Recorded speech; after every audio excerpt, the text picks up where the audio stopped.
اچھا، تو آج ہم ابتدائی اسلامی تاریخ کی ایک ایسی شخصیت پر بات کر رہے ہیں جن کا نام بے وقت بہادری کی علامت بھی ہے اور ایک بہت بڑے تنازع کا مرکز بھی۔ ہم بات کر رہے ہیں حضرت زبیر ابن العوام رضی اللہ عنہ کی، جنہیں نبی اکرم صلی اللہ علیہ وسلم نے دنیا میں ہی جنت کی بشارت دی، اپنا حواری یعنی خاص مددگار قرار دیا، اور جنہیں اسلام کے لیے پہلی تلوار نکالنے کا شرف بھی حاصل ہے۔ بالکل، اور دیکھیں یہی چیز ان کی شخصیت کو غیر معمولی طور پر پیچیدہ بنا دیتی ہے۔ وہ اسلامی ریاست کے بالکل اندرونی حلقے کا حصہ تھے، نبی اکرم صلی اللہ علیہ وسلم کے پھوپھی زاد بھائی، عشرہ مبشرہ میں شامل۔ لیکن پھر وہی شخصیت ہمیں مسلمانوں کی پہلی خانہ جنگی جنگ جمل میں ایک مرکزی کردار کے طور پر نظر آتی ہے۔ تو آج کی گفتگو کا مقصد صرف ان کی زندگی کی کہانی سنانا نہیں، بلکہ یہ دیکھنا ہے کہ اس کہانی کو مختلف زاویوں سے، چاہے وہ سنی ہوں، شیعہ ہوں یا جدید سیکولر مورخین، کیسے بیان کیا اور سمجھا جاتا ہے۔ تو چلیں اس کی تہیں کھولتے ہیں، ان کے خاندان سے شروع کرتے ہیں، کیونکہ ان کا نسب ہی ان کے مرتبے کی ایک طرح سے بنیاد رکھتا ہے۔ وہ قریش کے قبیلے سے تھے اور ان کی والدہ صفیہ نبی اکرم صلی اللہ علیہ وسلم کی پھوپھی تھیں، اور شادی بھی وہ بھی پہلے خلیفہ حضرت ابوبکر رضی اللہ عنہ کی بیٹی حضرت اسماء رضی اللہ عنہ سے ہوئی تھی۔ مطلب ہر طرف سے وہ اسلامی ریاست کے مرکز سے جڑے ہوئے تھے۔ جی، اور یہ تعلق اگلی نسل میں بھی جاری رہا۔ ان کے بیٹے عبداللہ ابن زبیر رضی اللہ عنہ نے تو بعد میں اپنی خلافت کا اعلان بھی کر دیا، لیکن ان کے دوسرے بیٹے عروہ ابن زبیر رضی اللہ عنہ کی حیثیت ایک مورخ اور فقیہ کے طور پر غیر معمولی ہے۔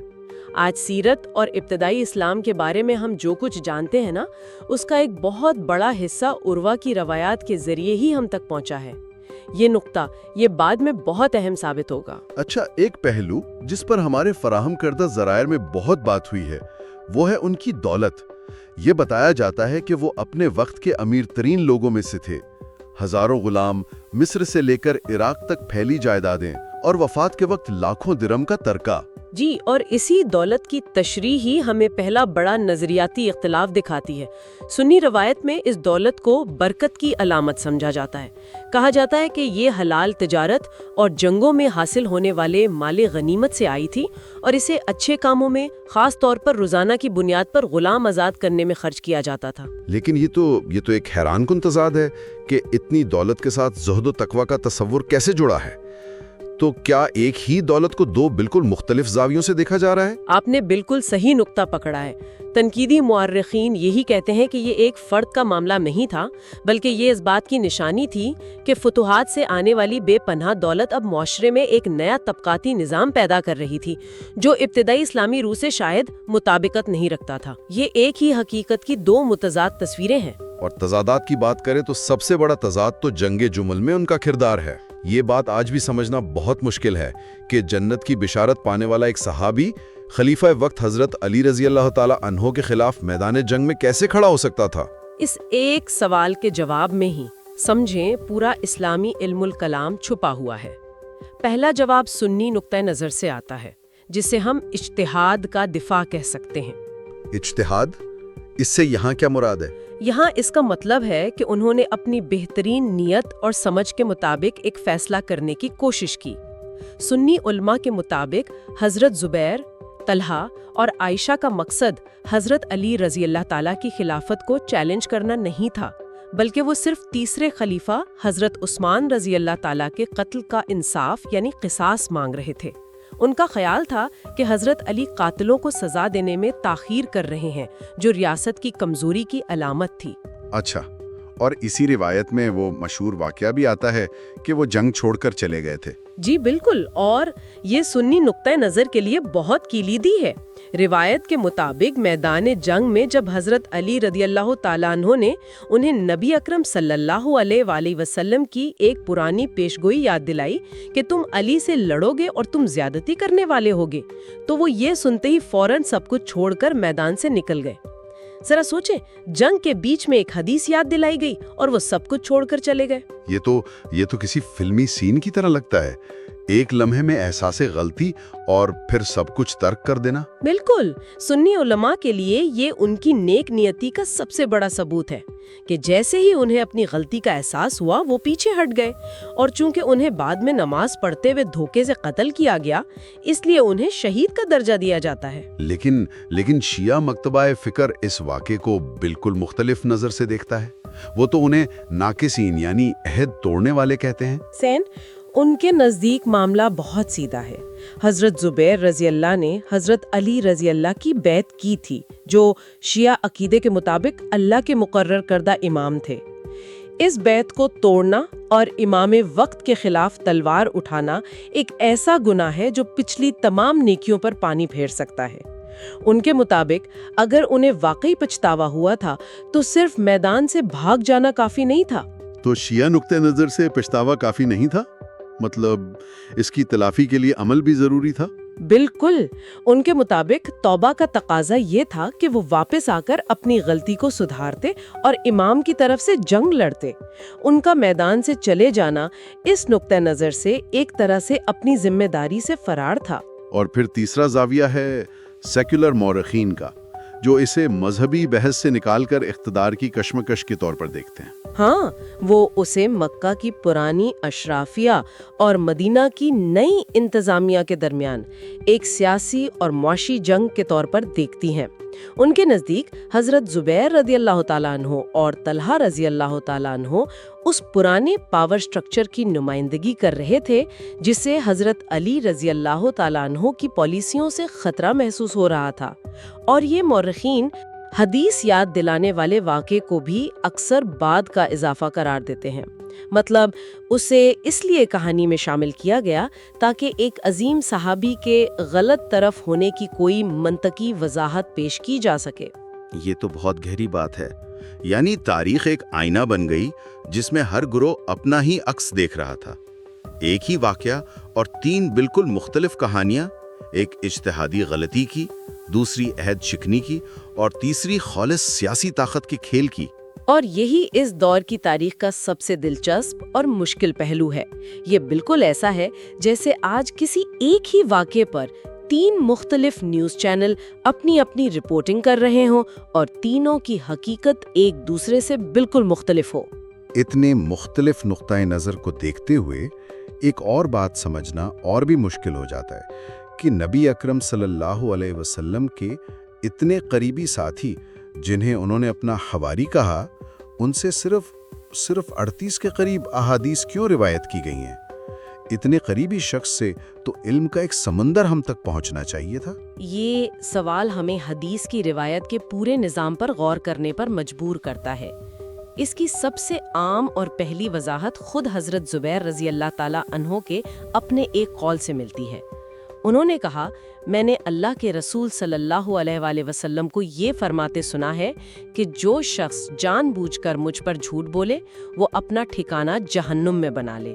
یعنی وہ اس قدر محتاط تھے کہ غلطی کے ڈر سے بات ہی نہیں کرتے تھے۔ یہ تو تقوی کی انتہا ہے، لیکن کیا صرف یہی ایک وجہ ہو سکتی ہے یا اس دور کی سیاست بھی اس پر اثر انداز ہوئی ہوگی؟ روایتی علماء کے نزدیک تو یہی بنیادی وجہ ہے، انتہائی تقوی اور احتیاط۔ وہ کہتے ہیں کہ حدیث میں مقدار نہیں، معیار اہم ہے۔ چونکہ وہ اتنے محتاط تھے اس لیے ان کی بیان کردہ چند احادیث بھی سونے کی طرح خالص اور مستند ہیں۔ لیکن ہاں، کچھ تنقیدی نظریات بھی موجود ہیں۔ جیسے کہ ایک نظریہ یہ ہے کہ ان کی زندگی فوجی اور سیاسی مہمات میں گزری، شاید انہیں تدریس اور روایت کے لیے وقت ہی کم ملا۔ لیکن ایک زیادہ دلچسپ نظریہ یہ ہے کہ بعد میں جب اموی دور میں ان کے بیٹے عبداللہ ابن زبیر رضی اللہ تعالیٰ عنہ نے امویوں کے خلاف خلافت کا دعویٰ کیا تو ہو سکتا ہے کہ حکومتی سطح پر زبیر رضی اللہ تعالیٰ عنہ اور ان کے خاندان سے منسوب روایات کو جان بوجھ کر دبایا گیا ہو تاکہ ان کے سیاسی قد کو کم کیا جا سکے۔ واہ، یعنی ان کی روایات کا کم ہونا بھی ایک سیاسی عمل کا نتیجہ ہو سکتا ہے۔ یہ ایک بالکل ہی نیا زاویہ ہے۔ اچھا، جنگ جمل کے علاوہ بھی کچھ واقعات ہیں جو ان کی شخصیت کے پیچیدہ پہلوؤں کو سامنے لاتے ہیں، جیسے وہ آبپاشی کے پانی پر ہونے والا جھگڑا۔ جی، یہ واقعہ صحیح بخاری میں بھی موجود ہے اور یہ ان کی انسانی شخصیت کی ایک جھلک دکھاتا ہے۔ ان کا اپنے ایک انصاری پڑوسی کے ساتھ کھیتوں کو سیراب کرنے والے پانی کے حق پر جھگڑا ہو گیا۔ معاملہ نبی اکرم صلی اللہ علیہ وسلم تک پہنچا۔ آپ صلی اللہ علیہ وسلم نے پہلے ایک مصالحتی فیصلہ دیا کہ زبیر تم اپنے کھیت کو پانی دے کر باقی پانی اپنے پڑوسی کے لیے چھوڑ دو۔ یہ تو ایک منصفانہ حل لگتا ہے۔ لگتا تو ہے، لیکن اس انصاری صحابی نے اعتراض کر دیا اور غصے میں کہا، آپ نے یہ فیصلہ اس لیے کیا ہے کہ وہ آپ کا پھوپھیزاد بھائی ہے۔ یہ نبی اکرم صلی اللہ علیہ وسلم کی ذات پر جانبداری کا ایک سنگین الزام تھا۔ روایت میں آتا ہے کہ یہ سن کر نبی اکرم صلی اللہ علیہ وسلم کے چہرے کا رنگ بدل گیا اور انہوں نے پھر قانون کے مطابق فیصلہ سنایا اور زبیر رضی اللہ کو ان کا پورا حق دیتے ہوئے فرمایا کہ تم اپنے کھیت کو پانی دو اور اسے روکے رکھو یہاں تک کہ وہ منڈیروں تک پہنچ جائے۔ یعنی ایک ذاتی جھگڑے پر وحی کا نزول، یہ تو اس واقعے کی اہمیت کو بہت بڑھا دیتا ہے۔ کیونکہ روایات کے مطابق اسی واقعے پر قرآن کی سورہ نساء کی آیت 65 نازل ہوئی کہ سچے مومن نبی کے فیصلے کو دل سے تسلیم کرتے ہیں۔ بالکل، لیکن یہاں بھی ناقدین ایک دوسرا پہلو نکالتے ہیں۔ وہ کہتے ہیں کہ پہلا فیصلہ زیادہ نرمی اور مصالحت پر مبنی تھا، لیکن جب نبی صلی اللہ علیہ وسلم پر ذاتی طرفداری کا الزام لگا تو انہوں نے سختی سے قانون کو نافذ کرتے ہوئے اپنے رشتہ دار کو اس کا پورا حق دلایا۔ یہ واقعہ بھی آپ کس زاویے سے دیکھتے ہیں اس پر منحصر ہے۔ اور ایک آخری پہلو جو شاید تھوڑا حساس بھی ہے، وہ ان کے گھریلو رویے کا ہے جس میں ان کی سختی کا ذکر ملتا ہے۔ جی، خاص طور پر ان کی اہلیہ حضرت اسماء بنت ابی بکر رضی اللہ تعالی عنہا کے حوالے سے کچھ روایات میں ذکر ہے کہ وہ ان کی سختی کی وجہ سے پریشان تھی۔ روایتی علماء اسے اس دور کے عرب معاشرے کے پس منظر میں غیرت اور مضبوط مردانہ شخصیت کی علامت قرار دیتے ہیں۔ لیکن آج کے دور میں اس تشریح کو چیلنج کیا جاتا ہے۔ یقیناً جدید مسلم حقوق نسواں کے حامی اور دیگر مفکرین اسے اس بات کی دلیل کے طور پر پیش کرتے ہیں کہ صحابہ کرام بھی انسان تھے اور ان میں انسانی کمزوریاں ہو سکتی ہیں۔ وہ کہتے ہیں کہ ان کے ذاتی یا گھریلو اعمال ضروری نہیں کہ ہمارے لیے قابل تقلید سنت کا درجہ رکھتے ہوں۔ تو یہاں بھی وہی پیٹرن نظر آتا ہے۔ ایک ہی عمل کو ایک دور مضبوط شخصیت کہتا ہے اور دوسرا اسے قابل تنقید سمجھتا ہے۔ یہ ہمیں یاد دلاتا ہے کہ ہیروز بھی اپنے وقت اور معاشرے کی پیداوار ہوتے ہیں۔ تو ان تمام پہلوؤں کو سامنے رکھتے ہوئے ان کی میراث یا لیگیسی کیا بنتی ہے؟ انہیں آج کیسے یاد کیا جائے؟ ایک بہادر جنگجو، ایک ناکام باغی، یا ایک امیر سیاستدان؟ یہ تینوں تصویریں آج بھی زندہ ہیں۔ سنی دنیا میں وہ آج بھی حواری رسول، بہادری کی عظیم علامت اور جنتی صحابی ہیں۔ ان کی جنگ جمل میں شرکت کو ایک قابل معافی اجتہادی خطا سمجھا جاتا ہے۔ شیعہ دنیا میں وہ ایک عبرت کی مثال ہیں کہ کس طرح ذاتی عزائم اور غلط صحبت ایک عظیم انسان کو بھی امام وقت کی مخالفت پر اکسا سکتی ہے۔ اور سیکولر مورخین کے لیے ان کی کیا اہمیت ہے؟ ان کے لیے حضرت زبیر رضی اللہ کی زندگی ابتدائی مسلم ریاست کی تیز رفتار تبدیلی کی ایک کیس سٹڈی ہے۔